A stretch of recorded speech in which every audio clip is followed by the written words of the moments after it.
This is not animated. There won't be any animation this time. No.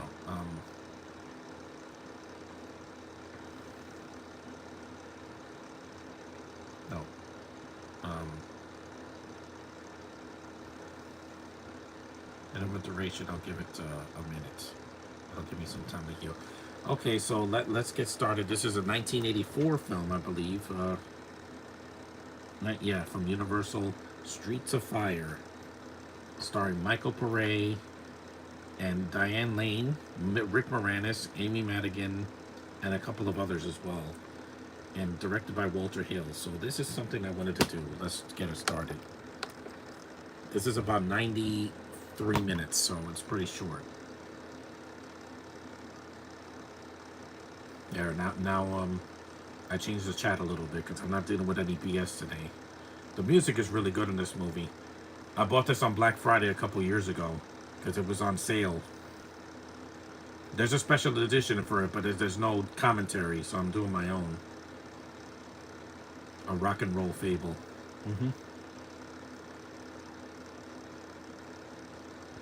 Another time, another place.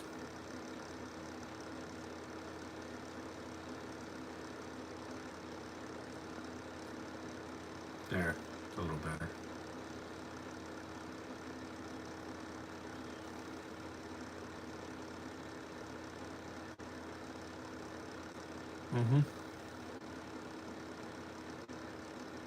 This is definitely an 80s film.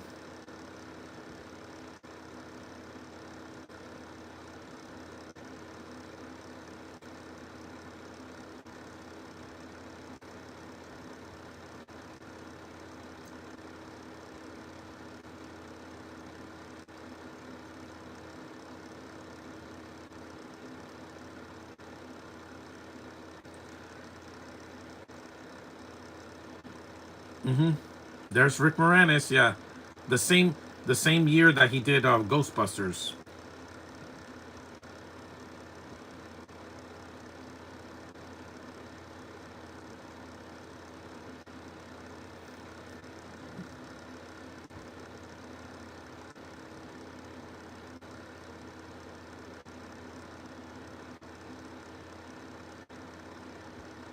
There's some good music in the movie. It's not a musical though. It kind of subverts your expectation. You think you're watching like Saturday Night Fever or something, but no, it's an action drama pretty much. There's the girl of the movie.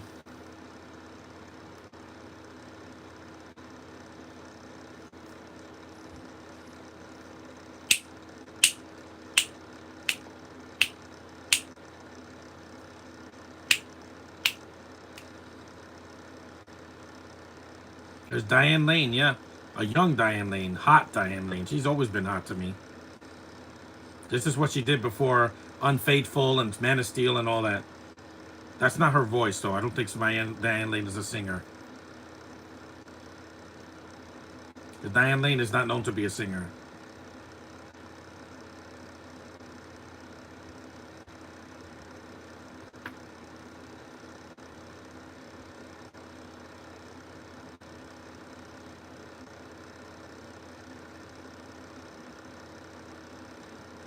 This is a PG movie, but it's got an edge to it. This is when PG meant something. Now it means kids movie. Because PG, you could take your kids to a PG movie and there's nothing wrong with it. But a PG-13 or R, yeah, it's a lot now.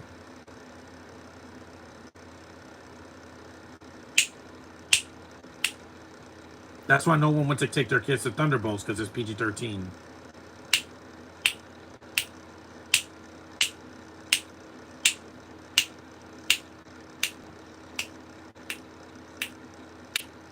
And there's copyrighted music in this movie, so I can't, I couldn't, put the music in the movie because I don't want to, I don't.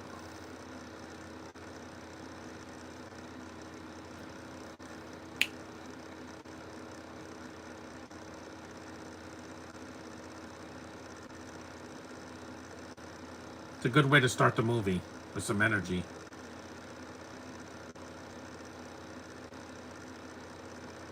We're 5 minutes in.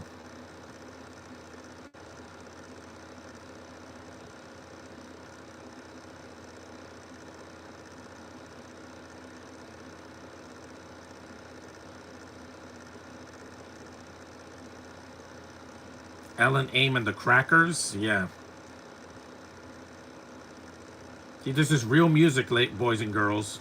Not the garbage we get now, where I don't even know what music sounds like anymore nowadays. You know, some of these artists are just posers. Some of them can sing. Sabrina Carpenter's good, and Taylor Swift, etc. But some of them just, you know, and some K-pops. But some rock music now, I don't even know who plays rock music now.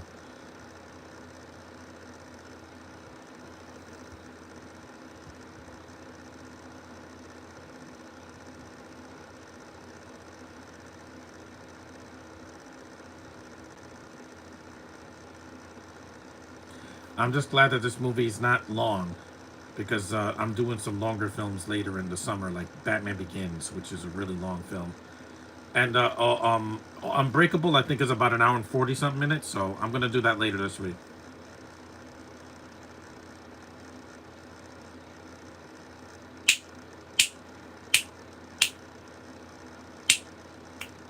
So the crowd's really into it.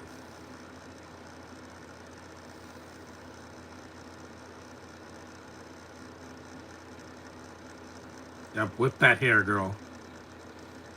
I like when a rock band, you know, it's like in Miami Connection that they have really good music in the movie.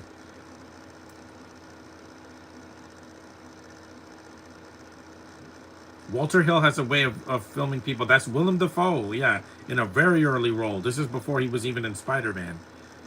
He was very young here. This was 1984, a year before I was born, so. Hell yeah. Rock on, Diane Lane. He's a gang member here. Man, imagine if... Can you imagine if some sick bastard did that to like Taylor Swift or Sabrina Carpenter? They jumped on stage and speared her? Yeah. That wouldn't go well. And I'm not talking about Kanye West. He's a nut. I'm talking about like some random fan, you know?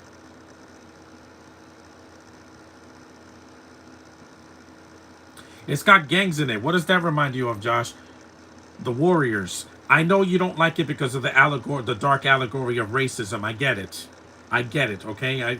It's a white director putting showing an allegory of how bad gangs can be.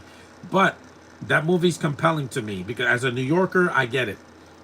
You're not a New Yorker, so I get why that dark tone and that setting is not for you. I get it. Here, but here it's a lot lighter because it's a PG movie. The Warriors is a R-rated movie. It's very R-rated. It's not super graphic, but it's R-rated. It's definitely not a kids movie. Yeah, this is a PG movie, but they show some skin. Again, a different time, guys. Nowadays, a woman can't even show her legs in a PG movie.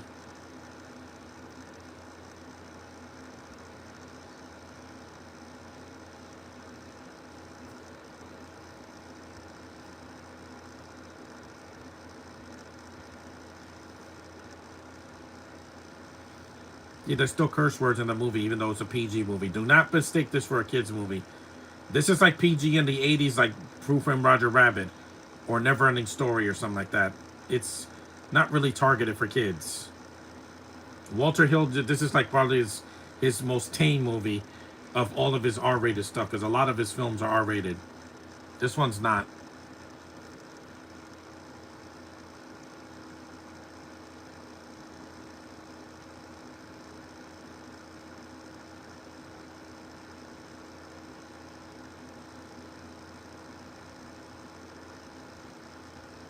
Yeah, it's a little bit like the Warriors, except there's only one gang, not like 3 or 4 of them. But I get that it's not going to be for everybody. The Warriors, it's more personal for me because I'm a New Yorker and I've never been in a gang. Never. I want to live. You saw a typewriter. Yeah, nobody uses those anymore.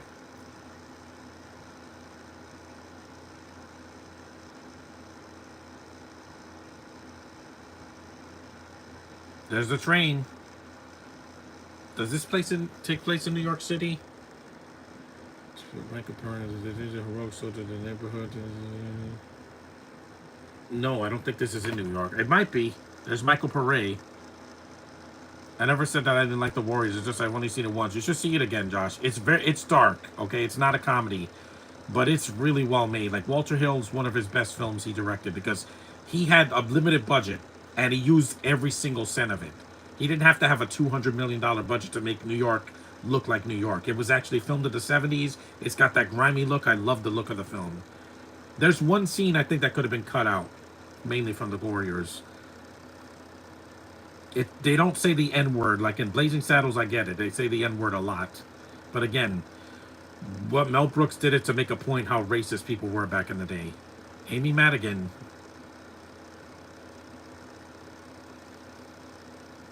Is this New York City or is this California? Willem Dafoe, yeah. But it's a lot, you know. Like, plus it's better than anything Walter Hill's recently done.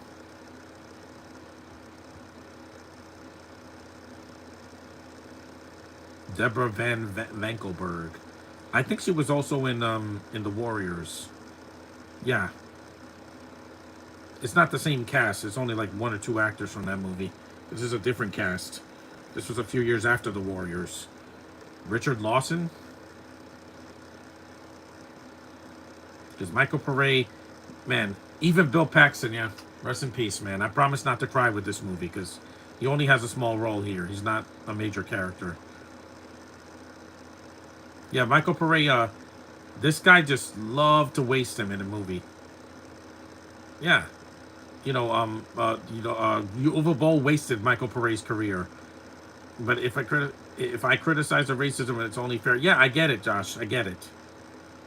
It's white and black gangs against each other. I get it. I mean, I wasn't there in the '70s, but as a person that lived in New York for over 3 decades, yeah, I know what it was like. I know I know where Coney Island looks like. I've been there. I go there every year. Yeah, that's her. It's really dark though, but it's so well made. It's like Dark City or Starship Troopers. It's the time that it was made. They nailed it.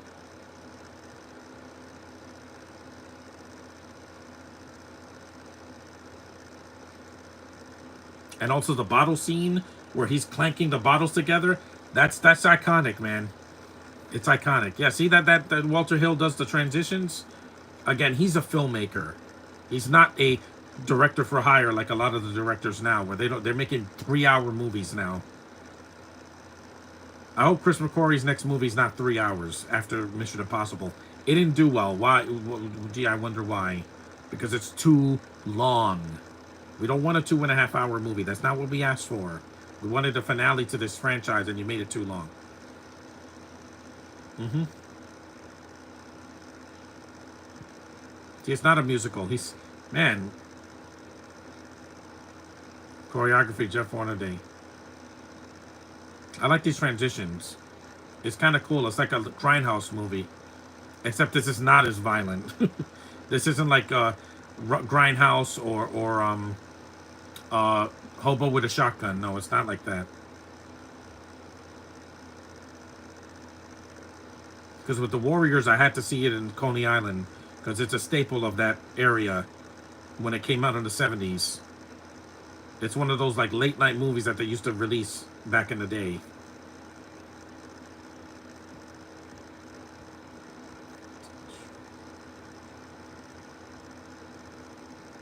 They only got Michael Pare because James Remar was too busy doing something else, and all these other actors.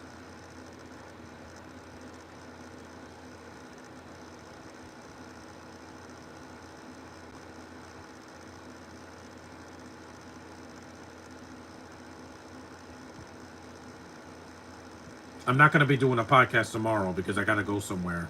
So you'll just have to settle for a review or something.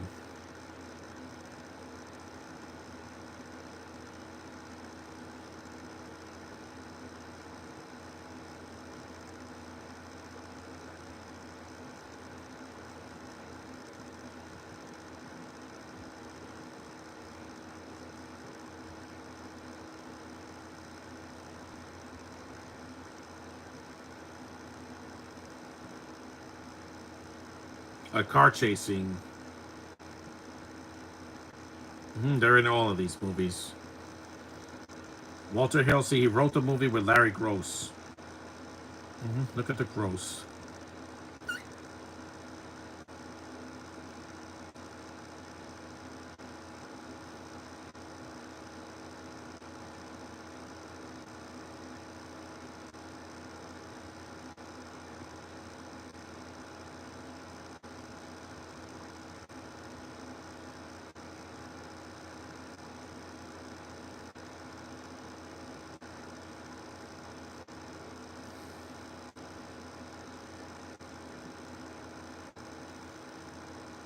Yeah.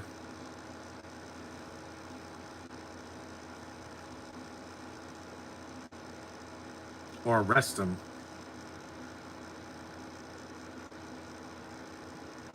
You could tell this is made by a filmmaker. I don't know what the difference between a filmmaker and a poser. Because not every director is a filmmaker, if you know what I mean. Like Uwe Boll's not a filmmaker. He makes garbage and he expects people to watch it. I'm like, no, you're an idiot.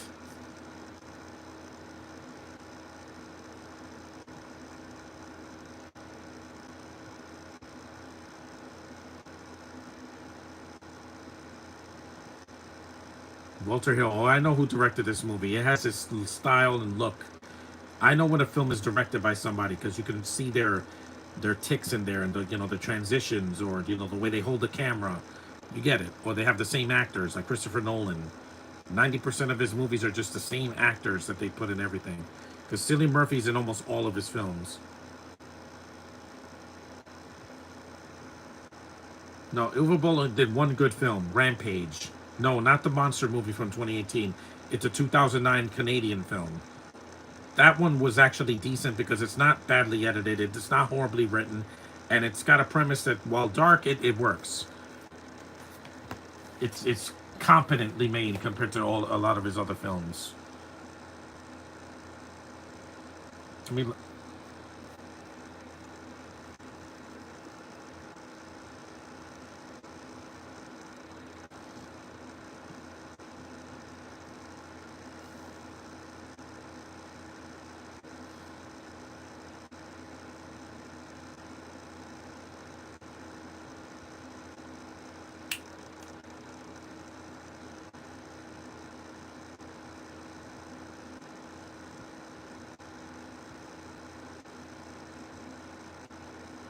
yeah, this movie is a little bit slow. It's not too slow though. It doesn't drag. There's Bill Paxton, man. I miss you, man. I miss you. Thank you. Yeah, he's just a bartender here. I miss him a lot, man. There's Amy Madigan. I think she was the mom in Planes, Trains, and Automobiles. Yeah, man.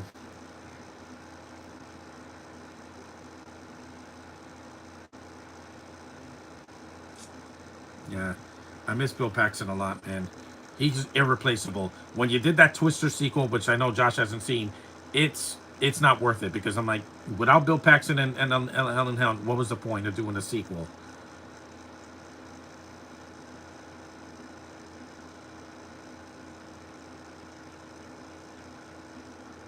You don't like her face.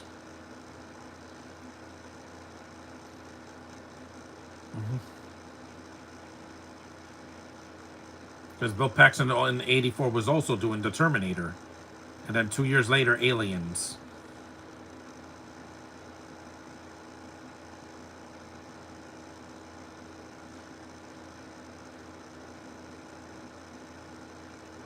She's spunky.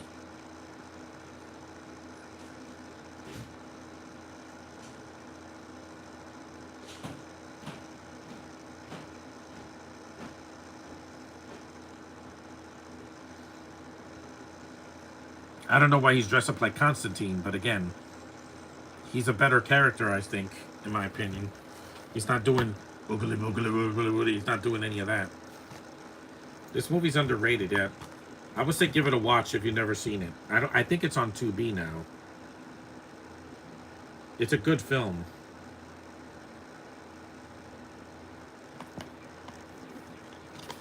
See, look at the insert. The insert. This is a cool poster. Look at that. Those are the actors. Yeah. This has a 16 bonus. There is no bonus. There's no commentary or nothing. The Blu-ray has a making of, and this is the picture of them in the back. Cool, right? They do.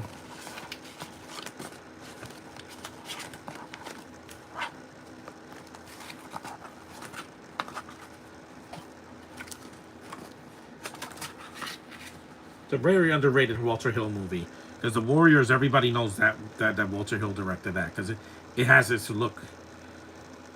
That's more diverse, but again, it's dark. I get it. It's not going to be for everybody because now everything has to be done. Everything has to be about gender, race, and politics because nothing can be about just a story anymore. Everything's got to be preachy, and I'm like, that's not the movies I want to see now, or shows.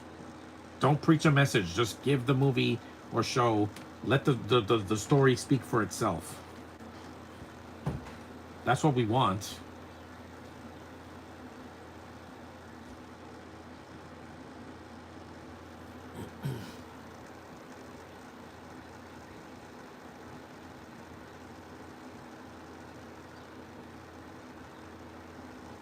Shirtless scene. I could shut this off for now because I'm gonna go take a shower later anyway. So it's not that hot today. It's like in the 70s. I'll survive. Once I do this podcast, I'll go take a shower. I'll cool off.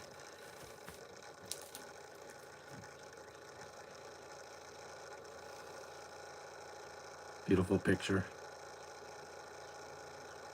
Flashback, but it's short. If this was Man of Steel, this would be the first of many flashbacks. I'm so happy we're getting that Superman movie.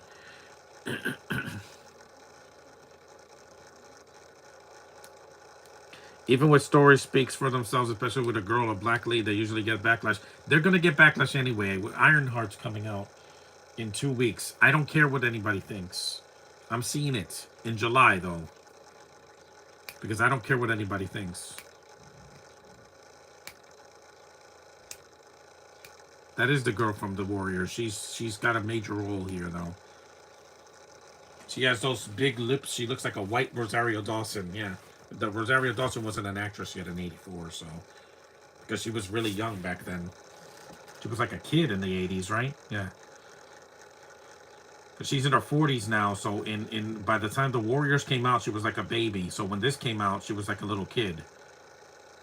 She's only a couple years older than I am, so.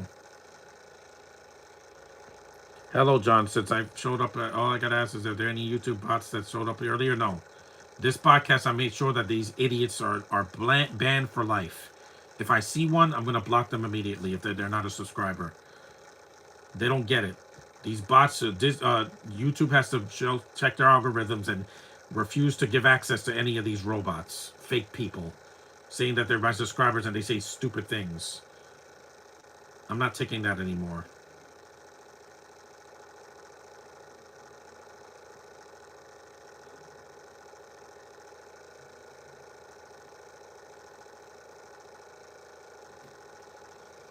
I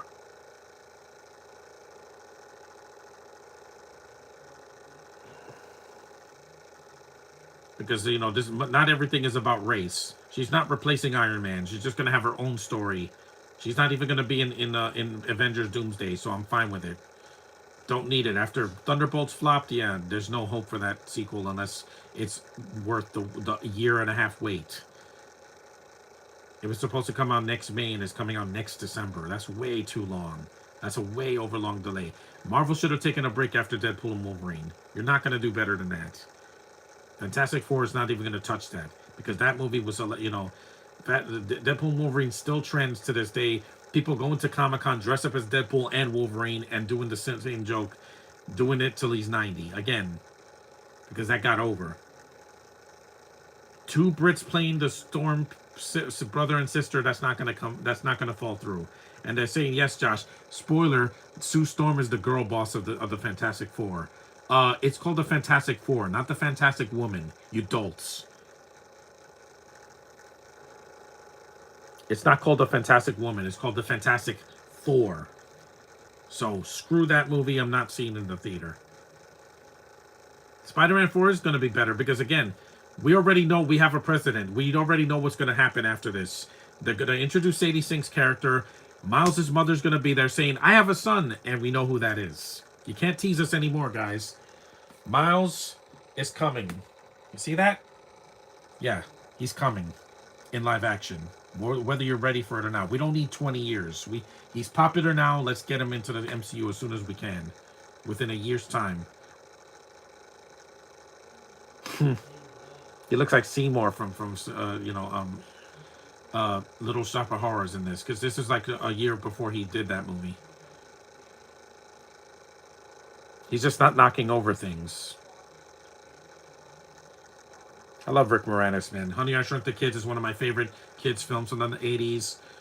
The Flintstones. He is going to show up.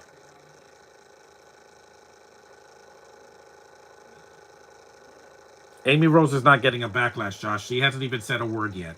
If they cast Rachel Ziegler, then the movie's in trouble. But they're not going to cast her.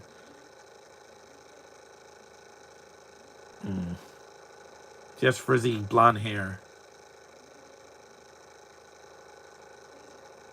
Michael Pare, he's like the he looks like Casper Van Dien. Like, before Casper Van Dien was a thing, Pare was the Casper Van Dien of the 80s and 90s. Yeah, they look like they could be brothers. We'd love to meet him at Comic Con and say, hey, this is a classic compared to some of the movies that he did with Uwe Boll. Sheesh. He's a good actor. Why would you waste a good actor or actress?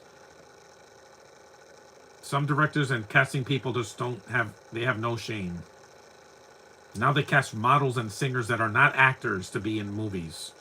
It makes no sense. That's why Lady Gaga failed in Joker Folie à Deux.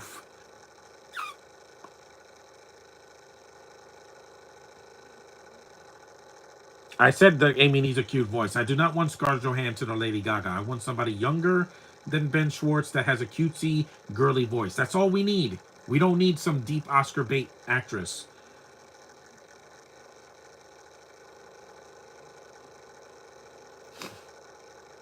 That's an old car.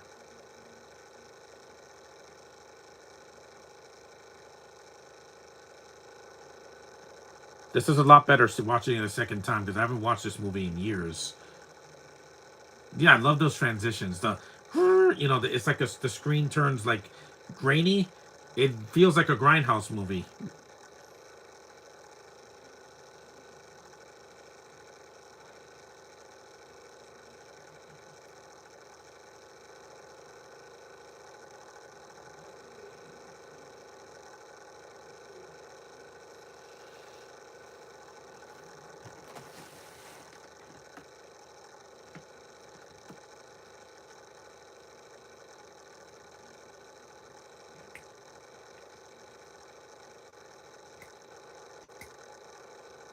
X-Men in the MCU, yeah, no, but the X-Men, they're not rushing it because they already put hints of them in the MCU already, with the Marvels, Deadpool, Wolverine, and even with Captain America: Brave New World. They already said a door's opening. Yes, we know, we do know.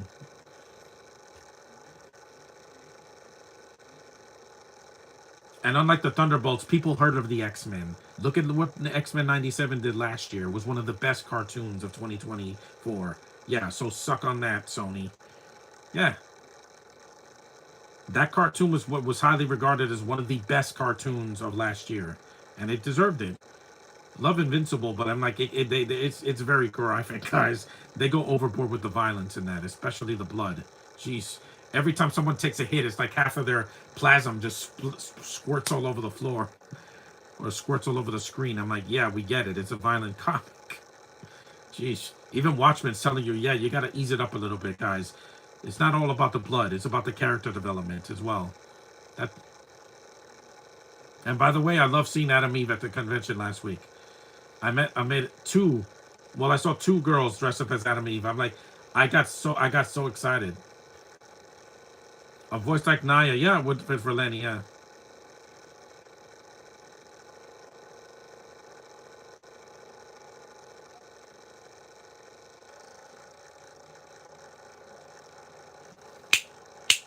This soundtrack is killer, man. It's a banger.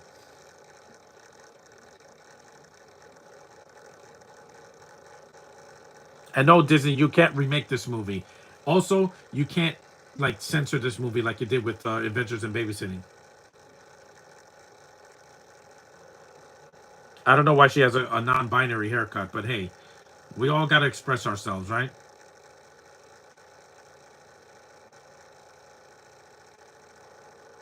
This movie got away with a lot for being a PG movie.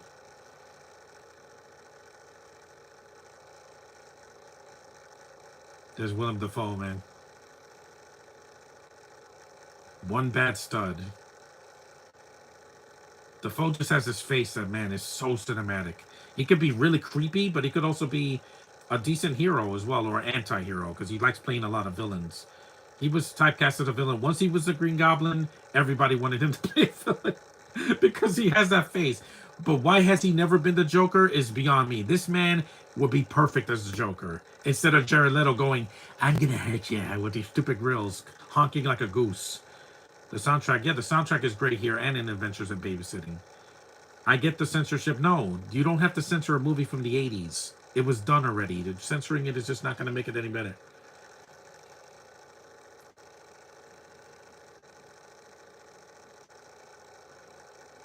One bad stud.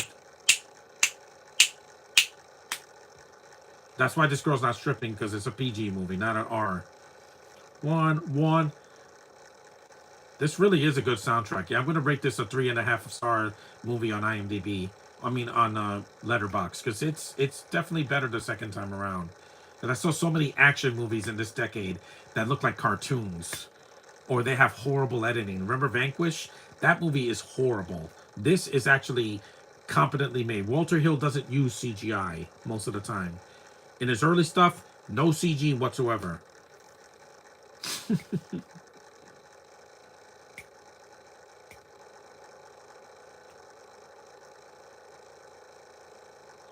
Diane Lane's not really the lead of this movie. She's in it, but she's not the lead. She's the singer in the movie. Even though I don't think Diane Lane's a singer at all. I never heard her sing before, in other films. She didn't sing in Judge Dredd, or that Unfaithful, or what was the other movie I saw with her? Untraceable. Good movie. She's the best part of it. It's a person. Is that Eddie Beagley Jr.? Yeah, that's him. Yeah, Eddie Beagley Jr. was young here. This is before Batman Forever. He's a film legend. Cristiano Ronaldo, I don't know who you are. Goodbye. Goodbye.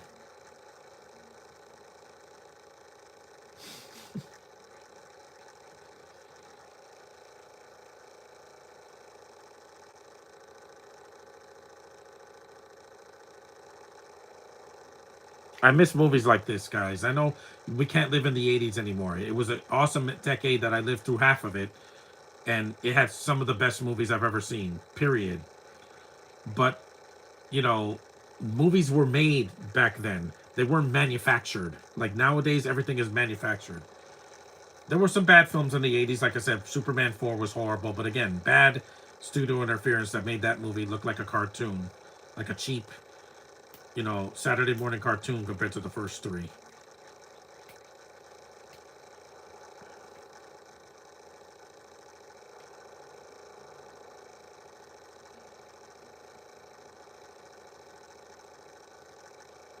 When Superman comes out, do not spoil. I don't want anybody spoiling the post-credit stinger. I don't want to spoil it. I want to see it for myself. I already know what's going to be at the end. But no spoilers. That's a movie that's going to be sacred to me this year. Already you see girls like Eva stripping down. Yeah, but this movie didn't need that because it's a PG movie. Early 80s PG. Not Inside Out 2 PG where they don't show anything. The girls can't even be sexy. The closest you get is, oh, I want to touch your hair. That's it. I guess that's a PG right there.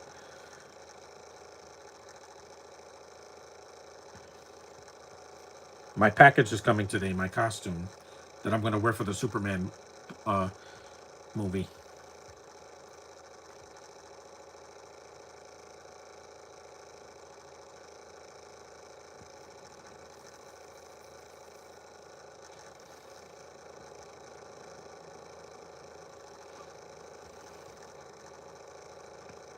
Yeah, she's a tomboy. She wears pants and a cap. Yeah, I mean, Amy Rosa didn't get no backlash. They said she's annoying in the games. I never played the games with her. Sorry, I've only played the first 3 Sonic games. And I've stumbled across some of the other... Because I was more of a Mario kid when I was a little boy. He came out first. Sonic came out in 91 when I was 6. So...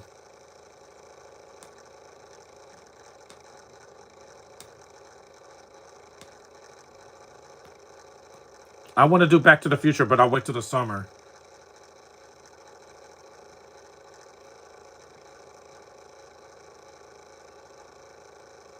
That's right. Your frizzy hair is cute.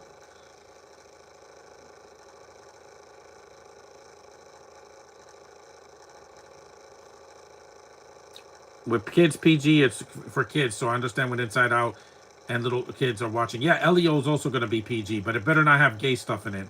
Sonic Adventure 2, I didn't play that. I wanted to, but they were taken. It was taken at the convention.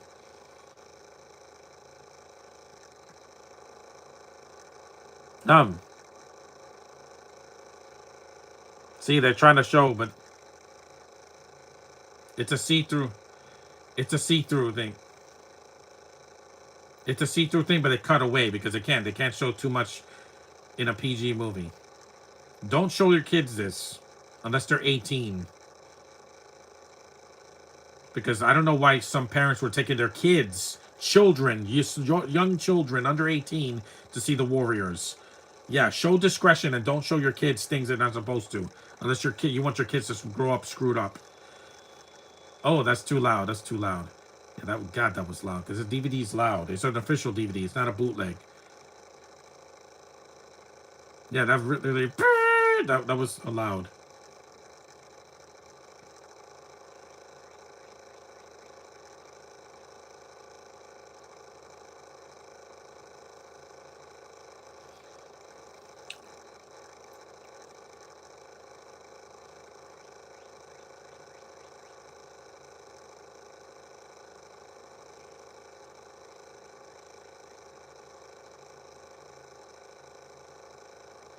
Yeah. See, this is a strong female character. Hollywood, not a girl boss character that can't be touched.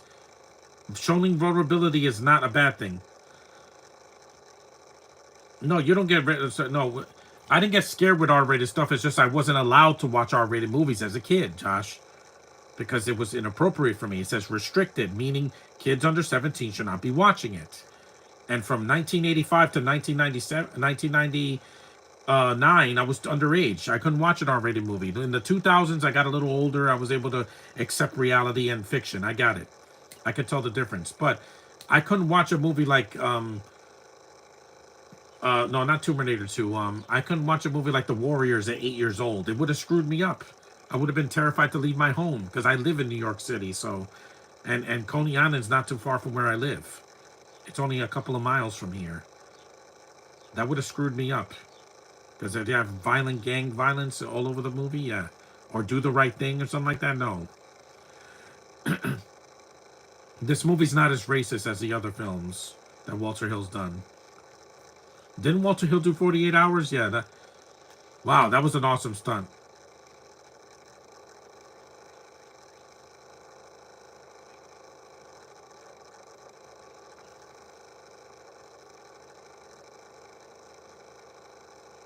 Yep, shotgun.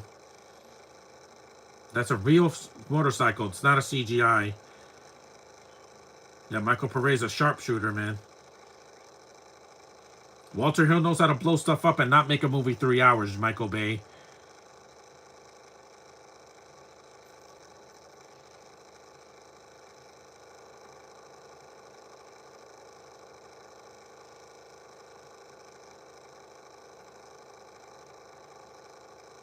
Girls crying about things? No, and not bulking, not a Bella Swan. I'm talking about showing emotion when somebody dies or something. That, being vulnerable. Even Supergirl cried in some episodes of the show because Melissa Benoist sold that. She'll be back. She's not gonna retire yet. She still can sing and she does stage work. So, and this movie's not too long. So, 93 minutes. It goes by quick. Lie down a little bit. There's Diane Lane. Yeah, she gets put into the plot now because all she was doing was singing and she was in one flashback. Yeah, I have to lose some weight. I weighed myself yesterday. I was 205 pounds. That's way too fat. I need to lose these chipmunk cheeks and get back into shape. I got the whole summer to lose weight, not gain it.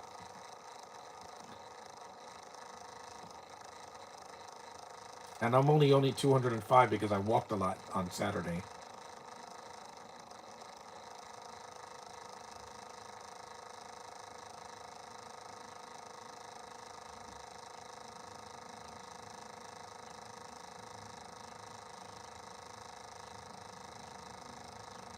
And yes, most of the majority of the cast is white. I get it. There's nobody Asian in this movie or Hispanic, but Walter Hill did a different thing with this movie compared to The Warriors. They had all kinds of people, black, Hispanic, Asian, whatever, because it was a different movie. That was a different era. Just a fun movie. I really enjoyed this a lot more the second time around. I would love to get this signed at Comic Con by one of these actors that's still alive, like Michael Pare or Amy Madigan or anybody.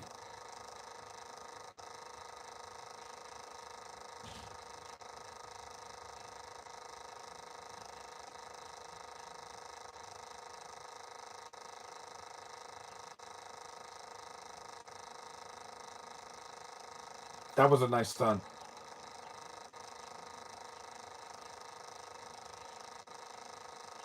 And again, a ball of fire that's not just done for the sake of it. It's actually part of the plot. It's part of the action sequence. When Michael Bay does it now, it's like it just shows up out of nowhere. He thinks explosions are the greatest thing in the world. No, fireworks are better. They're safer because they're in the sky. They're not blowing somebody's house up or a build or one of the cars.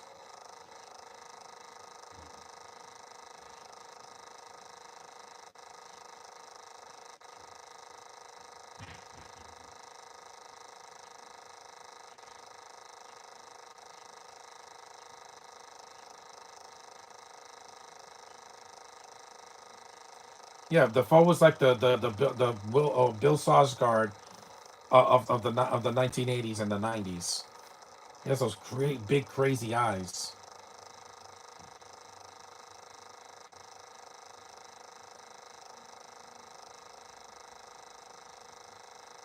I surrender, and that was years later, in the 2000s. Yeah, he's always gonna be Green Goblin to me because he's still the best Spider-Man villain in live action that we've seen. Because Venom was done all wrong. Plus, Venom was mostly CG in Spider-Man 3 and also in the Venom movies. Unfortunately,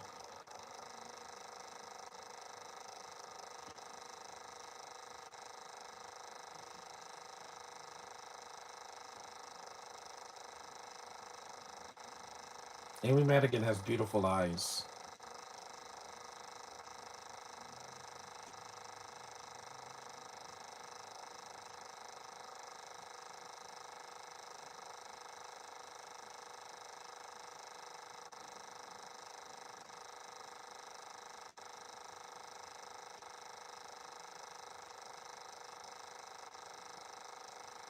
The warrior booed him. That's cute.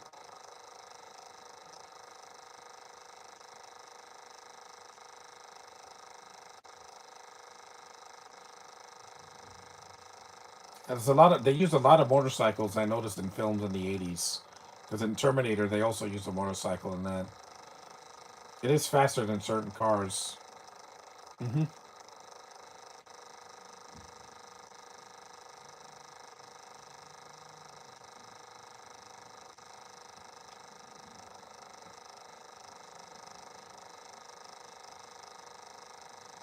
She used to go with them.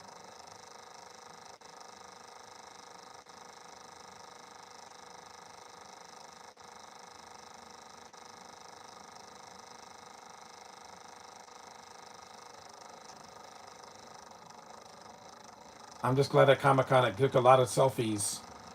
If this was made this year, this would have had action scenes with way too much shaky cam. Yes, shaky cam, CG, and people that can't do stunt work. I'm not talking about Mission Impossible. Tom Cruise is not the problem with that new movie. It's the It's the running time. Yeah, that's way too long. You don't need 3 hours to tell a good story in an action film.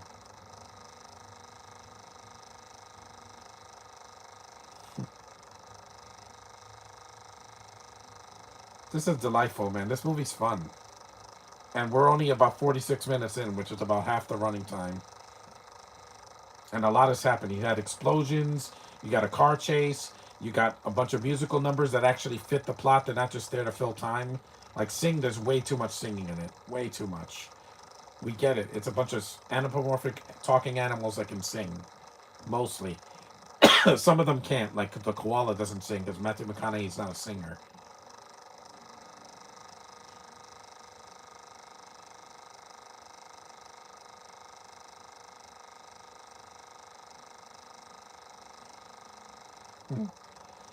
Rick Moranis is a joy, man.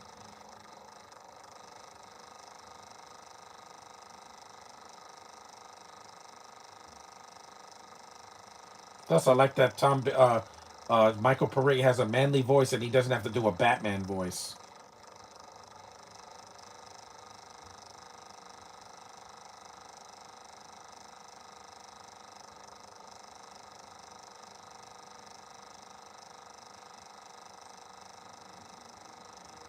Diane Lane is gorgeous, Josh. She really is. Even to this day, if she if she went to Comic Con, I would hit on her because I'm like, look at her. I would like, what? You're gonna hit on an older woman? Yeah, that's my thing, guys. I didn't hit on Denise Richards because she's married and she had a sparkler right in my face, but she complimented me. I love wearing costumes at Comic Con. I get acknowledged, and that's the best feeling in the world, guys. The best. Because when I was Green Lantern, nobody even know about it because Green Lantern hasn't been popular in a while. That's why.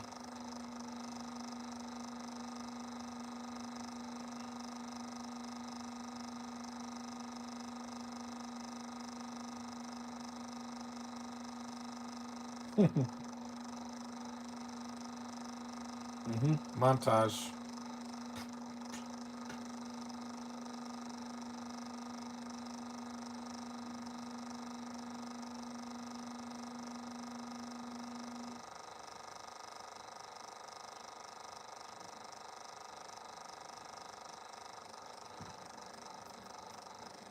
I was gonna do The Last Dragon, but the thing is that the DVD I had was scratched, so I could stream it uh, when I get my laptop.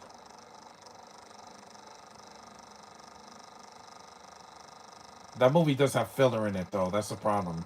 I think there's too many characters in that film, in The Last Dragon. I like the lead, I like some of the music, and the villain, the Shogun, but there's some filler scenes.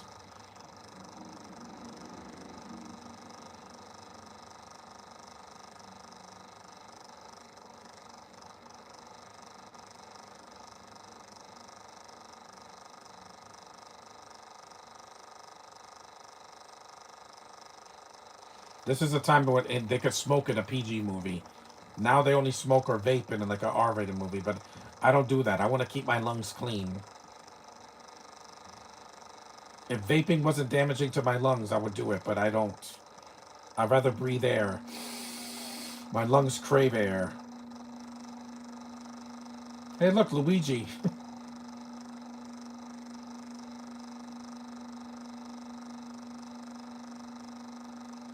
She is so beautiful, man.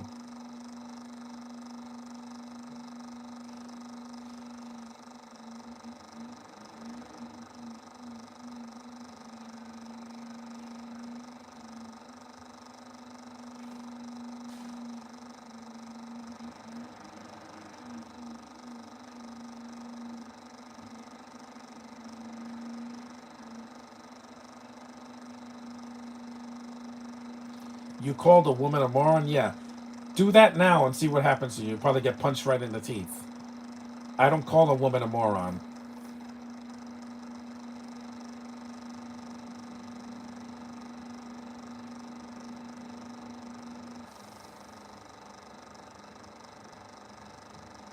And I like that Walter Hill's movies are not overly long. The Warriors is about an hour and 40, an hour and 50 minutes, but it's not 2.5 hours. He makes his movies short and sweet so you don't have to suffer through them. Because, damn, every movie now wants to be an epic. Why is F1 2.5 hours? There's Stoney Jackson, yeah.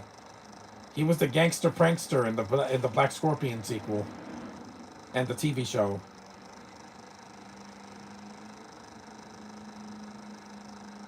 Oh, I dig, buddy. He's fun. He's a fun actor. I like him. He was on Family Matters. He was in Angels in the Outfield. He was one of the. He was Mitchell.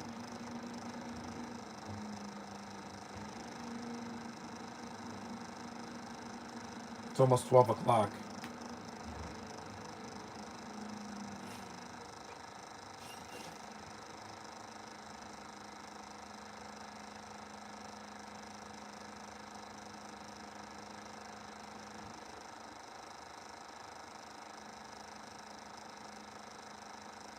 That's Robert Townsend. He has a cameo here too.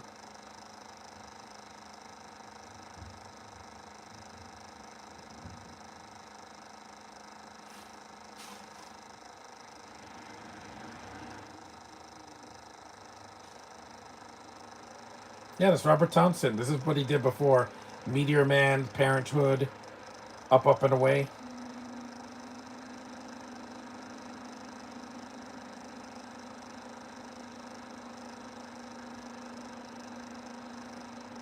It's for black men. Again, it doesn't bother me, guys. You saw my Comic Con pictures. I took a selfie with a black starfire, and I was completely entranced. I was like, gee, were my eyes were saying one thing, and my mouth was saying another. Well, my mind was saying something else. Like, I was like, man, she's so gorgeous. Man, she's so gorgeous. Man, she's so gorgeous. Yeah, you can't blame me, guys. I have a preference. It's not a fetish. It's a preference.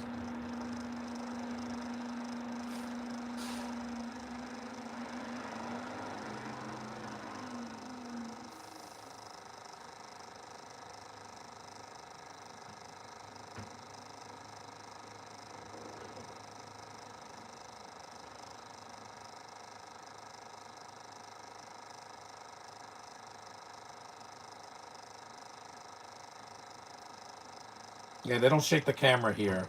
There's some edit tricks here, here and there, but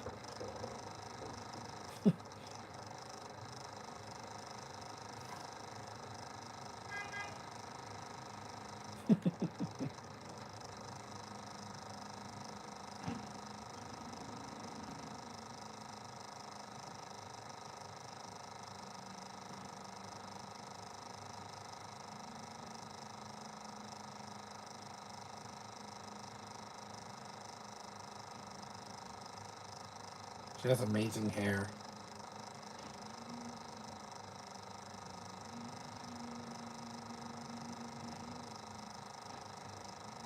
Even in Judge Dredd, that movie's got problems. Diane Lane's not one of them. She's not as good as Olivia Thirlby in Dredd, but she still has her moments. Her name is Hershey. Yeah, one of the best chocolate bars in the world.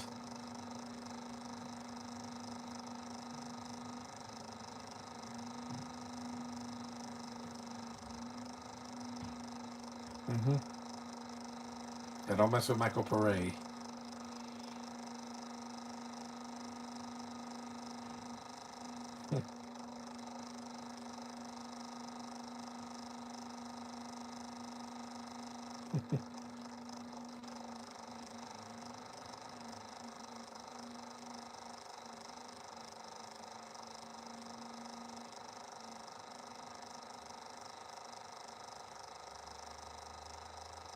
I guess the reason why Hollywood was so upset with making movies to the overlonger because they thought that the movie would definitely help them because the next Avengers Infinity War. No, those movies there was a reason, but even Infinity War was not 2.5 hours, guys.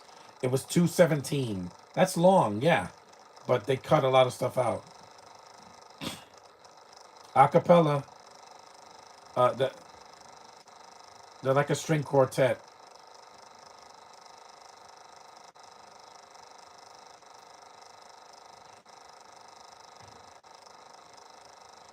and they're singing without music, like pentatonics. Of course, they can sing. They're black. A lot of black singers are fantastic. They have a good voice. Yeah, they're good. There was no time for singing in the Warriors because it was a movie that's way darker than this. Endgame made $2 billion because people were interested. Thunderbolts, nobody saw it. It bombed. It's gonna lose Marvel a lot of money, which sucks. It did worse than Captain America because at least Captain America is an American icon. And still, and I saw people dress up as at Comic Con. The black Sam Wilson version of Captain America. I saw two of them. Didn't bother me. I took a selfie with them. I'm gonna support America. Thunderbolts had a bunch of rejected characters from other movies.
Yeah, Michael Pere's an anti-hero in this movie because he has a gun, a big shotgun, and he defies authority.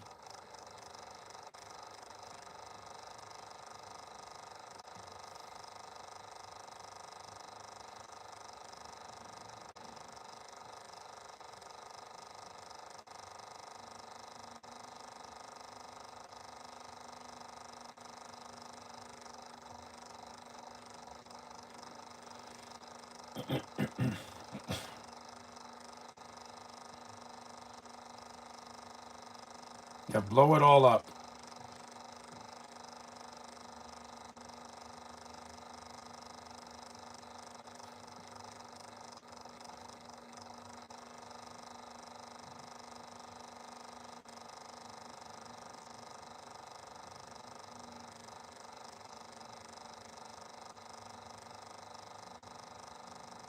Hmm.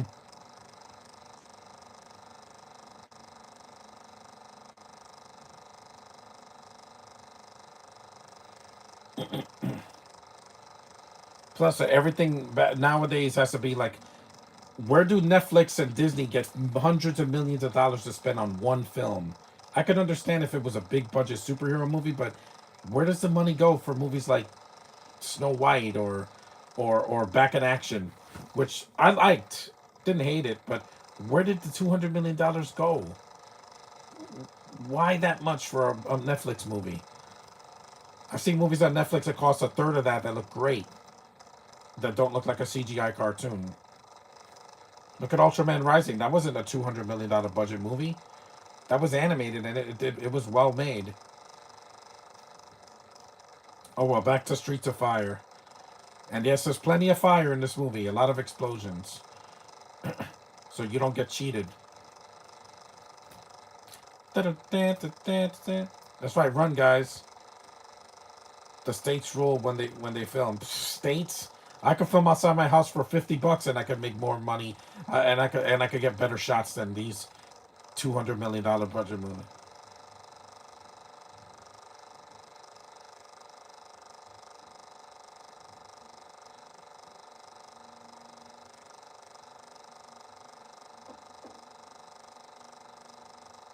Is this New York City? It looks like New York City. I think Walter Hill's from there. That's why he films a lot of his films in New York or L.A. Because that's a train. That's the subway. Is that you can't everything look cheap? I'm like, no, but Josh, I saw Novocaine. That didn't cost $200 million. It was not. It was under 2 hours, and it looks great. It looks like an actual freaking movie. Novocaine doesn't look like, oh look, it's a CGI blood, it's CGI punches, it's CGI guys jumping out of a window. No, it's really Jack Wade mostly doing a lot of the stunts himself, and a stunt double for some of the dangerous things. But it looks real. It doesn't look processed.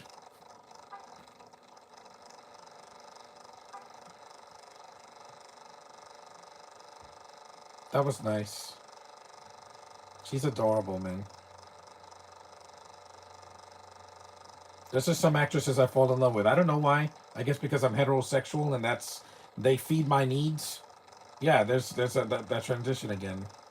I think this is New York City. I don't know if it's Brooklyn, but it's definitely in New York. It looks like it.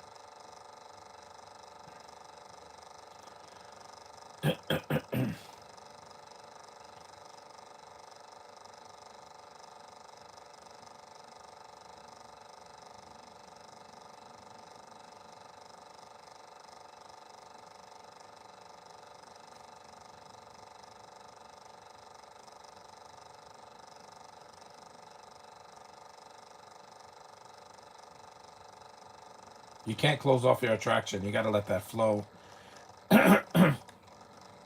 I didn't see an Elsa at the convention because, again, it's a smaller convention.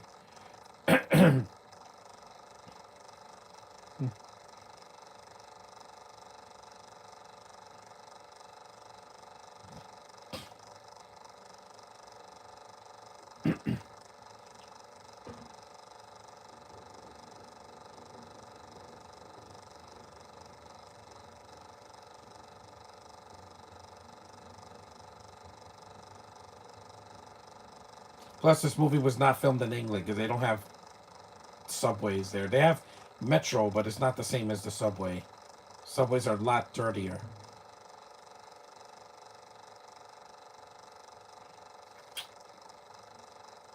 Beautiful, beautiful woman, you. Yeah, I'll say that at the convention. Why not? What do I got to lose? Women love to be complimented when it's sincere, not when you're just hitting on them.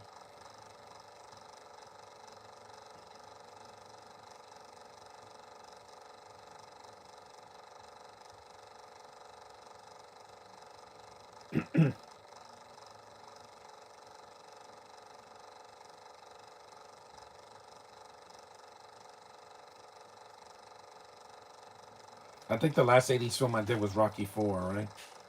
Yeah, on Memorial Day.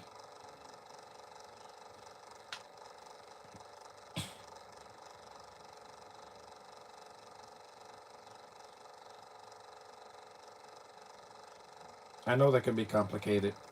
Complimented.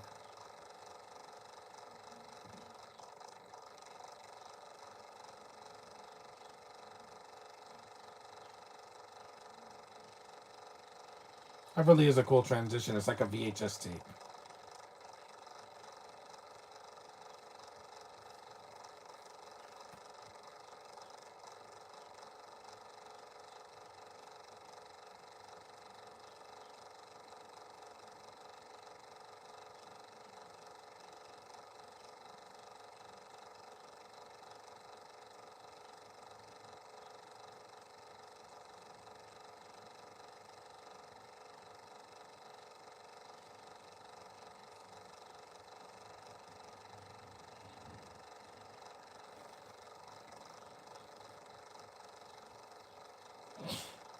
Yeah, they do some smoking here in a lot of the scenes.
We know.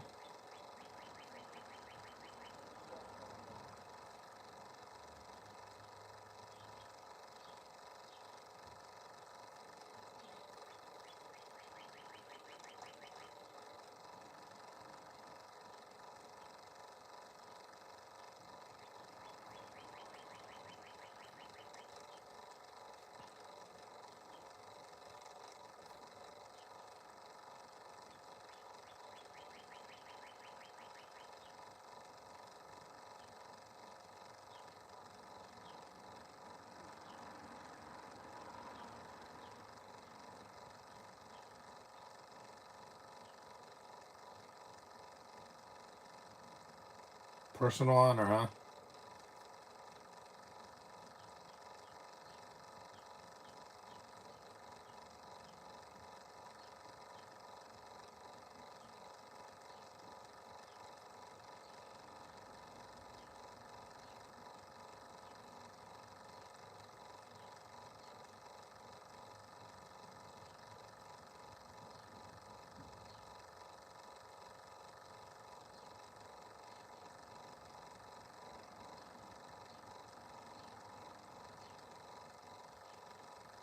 A rainy day. Yeah, it was raining a couple of days ago at the convention. That's why I stood indoors. I didn't want to get wet.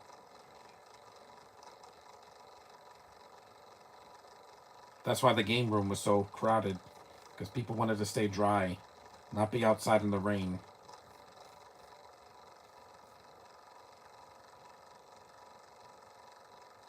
That's why when it rains, it's good to be in an indoor event, like a Barclays Center or Javits Center or Madison Square Garden.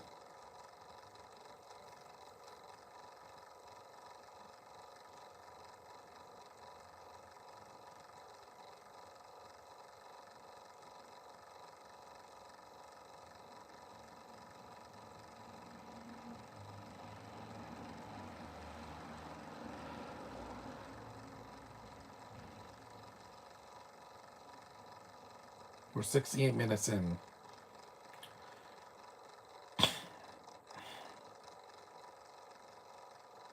For Diane Lane, hell yeah.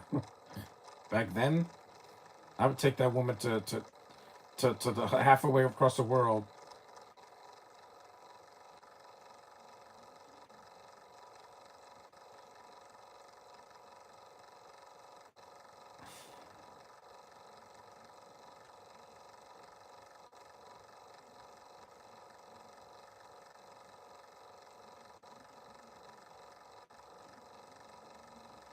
This is a classic scene, like in a romantic drama. Girl and guy running in the rain. We saw this in the Notebook. Even in Incredible Hulk also had a scene like that. Again, the Notebook took from this movie. Yeah, them kissing in the rain. I try to write to you again.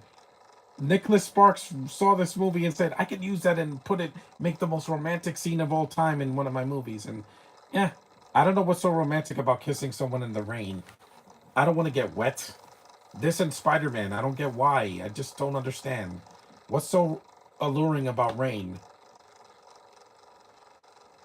I don't get it. Your hair gets all wet and you get all sticky. When someone's in heat, I get it, but in the rain, I don't get it. We'll see. Even in the snow, I think it's more romantic because snow falls slowly and it blankets the earth. Rain is just it's ugly and it makes me sick. Literally, you saw he kissed her. It's like I wrote to you again. That's the same scene in the Notebook 20 years after this movie came out, and people say that's the most romantic movie of all time. I'm like, it's got its moments. I just think it's a little bit too long. It's like 2 hours and 4 minutes. I think it's long. The acting's really good in this movie, by the way. There's nobody here that's terrible. Even Willem Dafoe, even though him and Bill Paxton are kind of underused in the film a bit.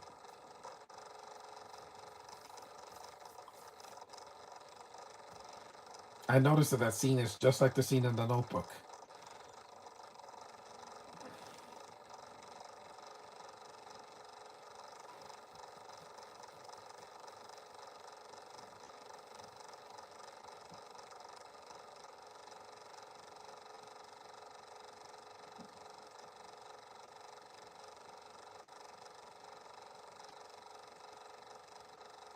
Oh, Bill, you're really missed, man. He died like 10 years ago, and I miss him every day.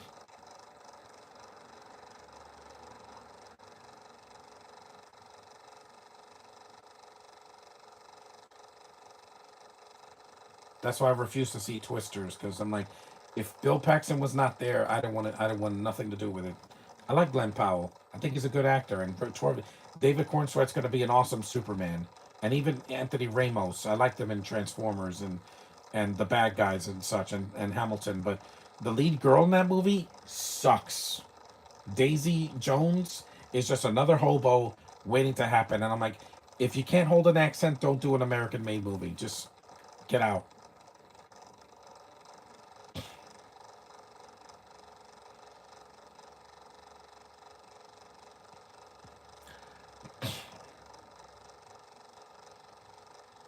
There's another train scene. Walter Hill loves his trains. I was on the train last week, the L train. At least it was quiet because I know the trains that go to Manhattan, like the N, the Q, the R, and the D. They always have these street performers that try to bother you or ask for money. I'm like, no, just leave me alone. I don't want to solicit. I don't want any solicitors in my life. Not this year. I can give to charity. That's fine. I don't give to solicitors.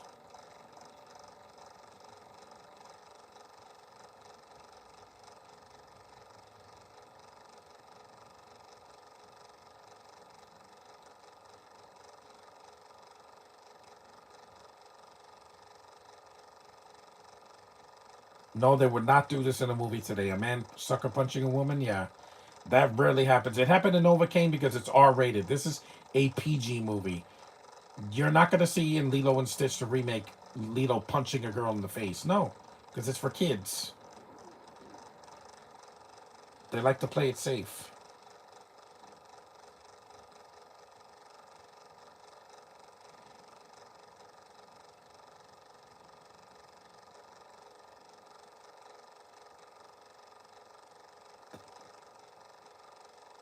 The Bombers? See, that looks like a shot from the Warriors. They don't show Coney Island in this movie, though.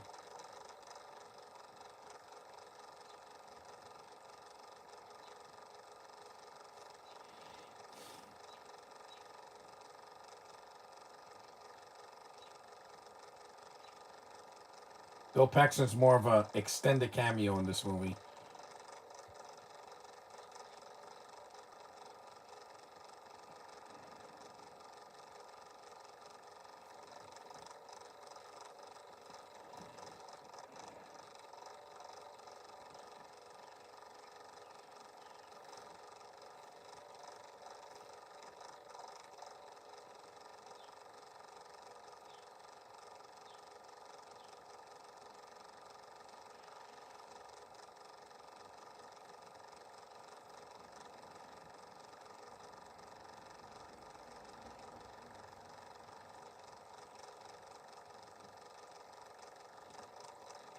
Willem Dafoe's one of the only actors that can pull that look off and still look intimidating because he's so pale and he has those big eyes.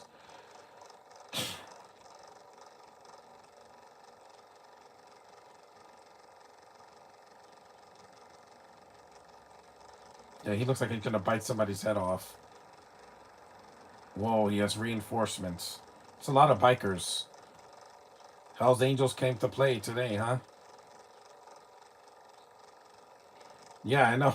He has a whole army with him.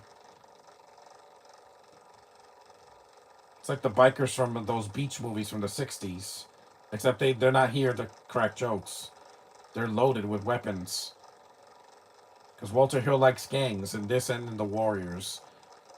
I think he did 48 hours. Or was that Richard Donner? No, I think that was he did 48 hours. The first one.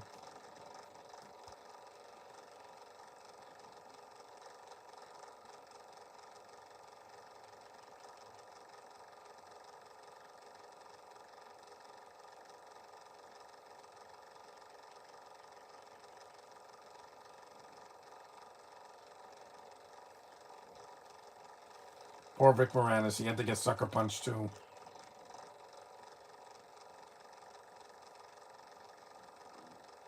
Here we go, the third act of the movie. And it's short, see? This didn't feel like a slog to get through, even the singing scenes. Yep. I'm taking that Constantine cosplay coat off. I'm not a fan of that character. Just never liked him. Even when Keanu Reeves played him, I thought it was just an underwhelming movie. It had some decent visuals and action, but man, it was just dull and too preachy.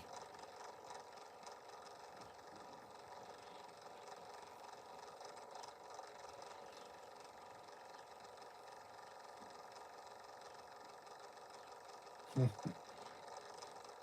77 minutes in.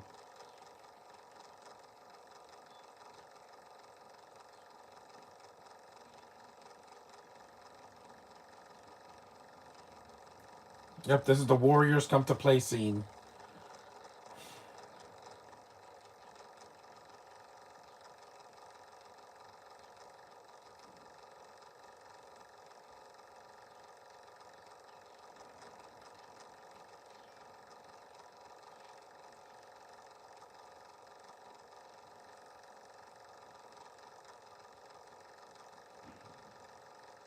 Misery, misery, misery. That's what you've chosen. Yeah, it's like that Spider-Man scene, except no CGI whatsoever. This movie has no computer generated images of any kind, not even in the background. Everything is done on camera. None of this. This is a movie made with hands, not computers or AI. See?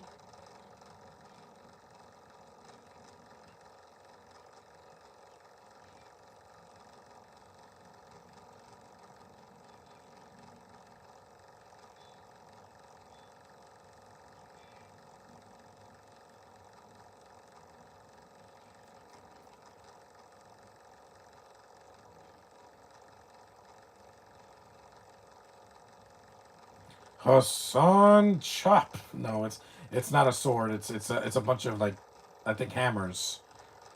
I would have said a pickaxe. I know pickaxe is sharper. Hit him. You know you can kick him, right?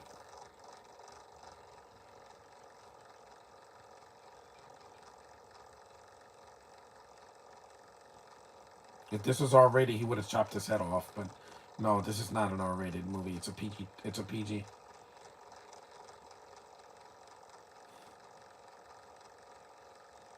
Very physical.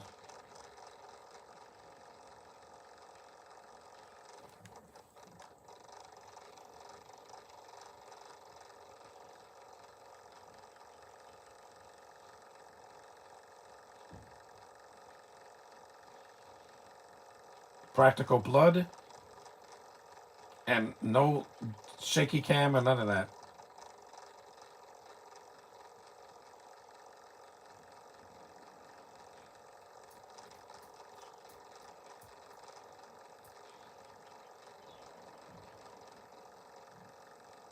Missed. Missed.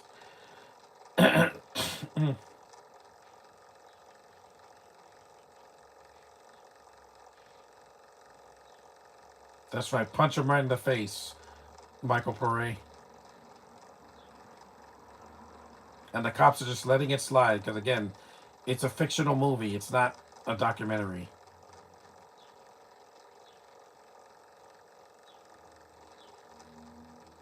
Yeah.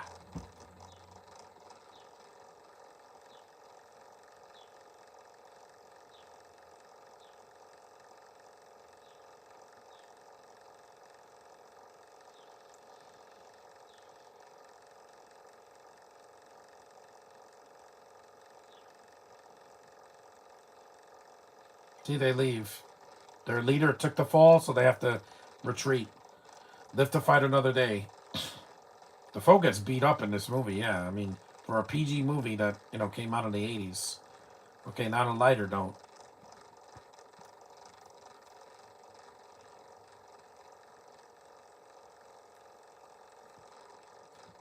No, the attackers. It's alien aim at the attackers.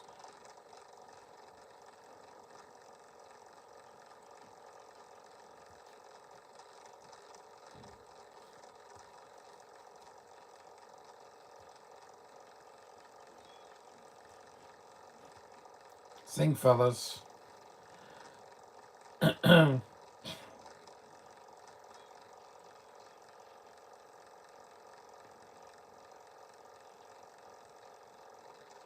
Mm-hmm. Even the lighting in this movie is well done.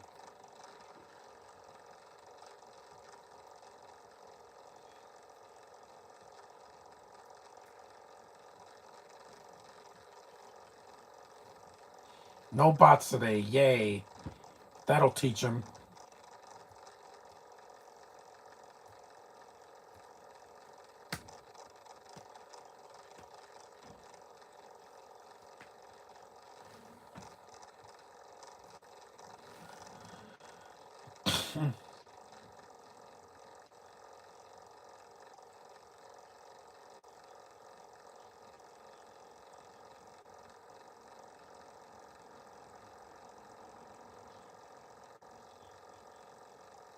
Hmm.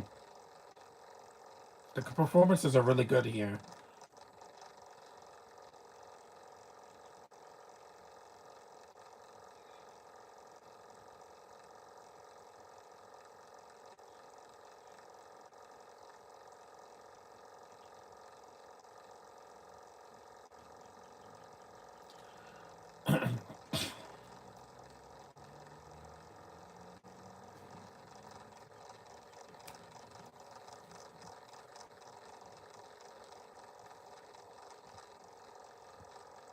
Yeah, no views, but because then some people have never heard of this movie.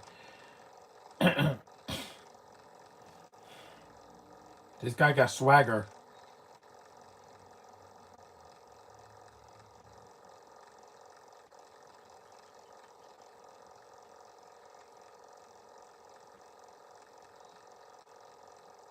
They're like the Temptations.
Just that wonderful woman.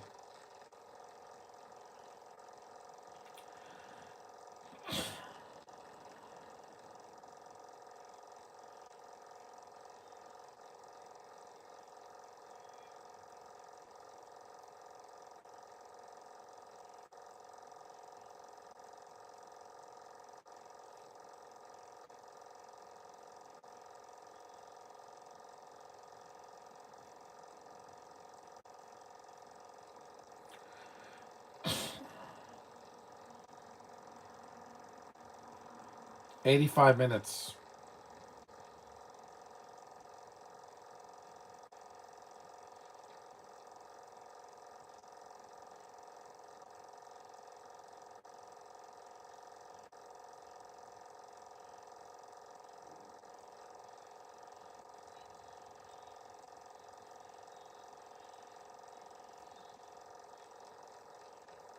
Yep, the girl gets the last song of the movie.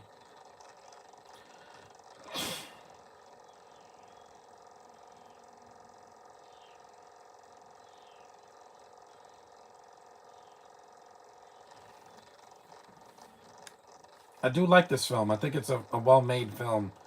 It's got flaws, like I said. Some actors get underused.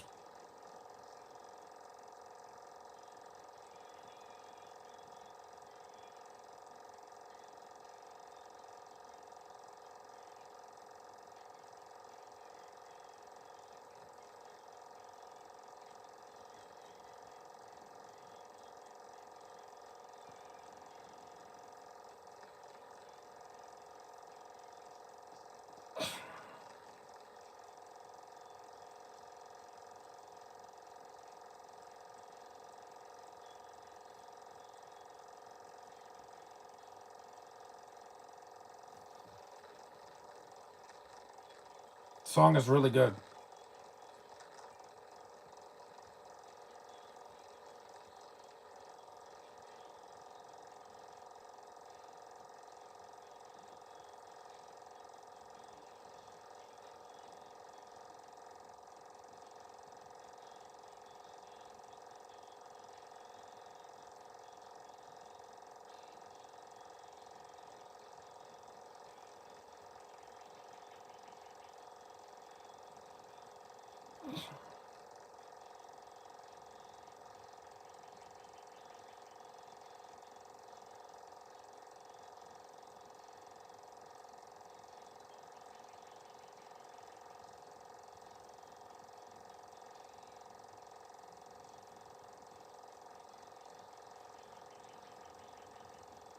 That the black guys get to be at the end of the movie.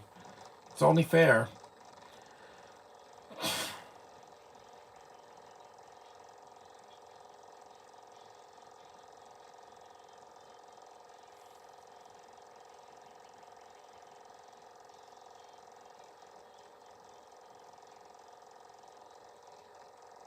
Good stuff.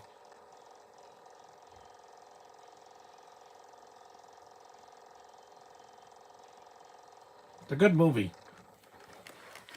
It's better to have a short movie with a banger of a track and good action than a 2.5 hour slog. Diane Lane's really good in the film. I don't know if that's her voice, but whoever's singing it, Olivia Rodrigo could sing in a movie like this. Yeah, definitely. A mix of action and a good action and music, like in that Dolph Lundgren movie, I think is underrated, Command Performance. Or Eva Carlton, yeah. She has a great voice.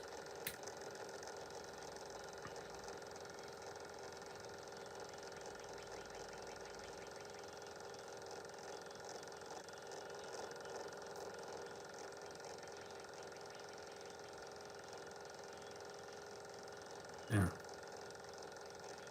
I do know what it feels.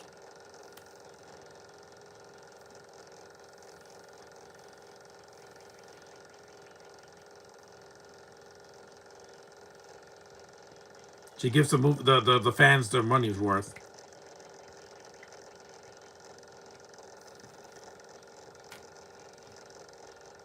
Rock on, girl.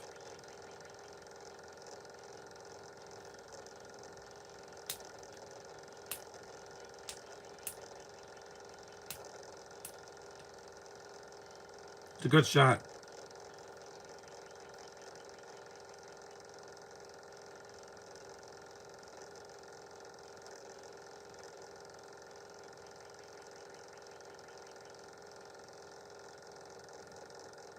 Yeah. I'm gonna enjoy being young while it lasts.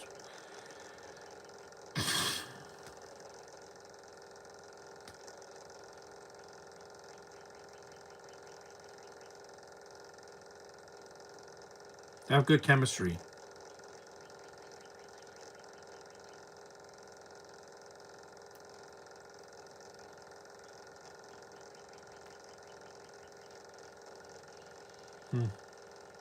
And they drive off, and the movie's over. See, you don't have to drag the movie another 30 minutes. That was a fun movie. 90 minutes.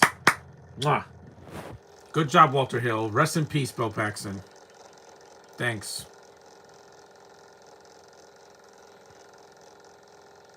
Elizabeth Daily, was that the voice of... no, that's E.G. Daily. And that's it. It's a fun movie. I would say I would recommend watching it at least once. It's definitely a recommendation from me because it's definitely held up a lot better now. I mean, it's 41 years old and it's still got a banger track, really good action, and it's directed really well. And the actors really try. Well, the ones that are in it a lot. And so thanks for watching, guys. Acknowledge me. I will not be doing a podcast tomorrow. I need a day of rest because I got a big day ahead of me. But this was fun.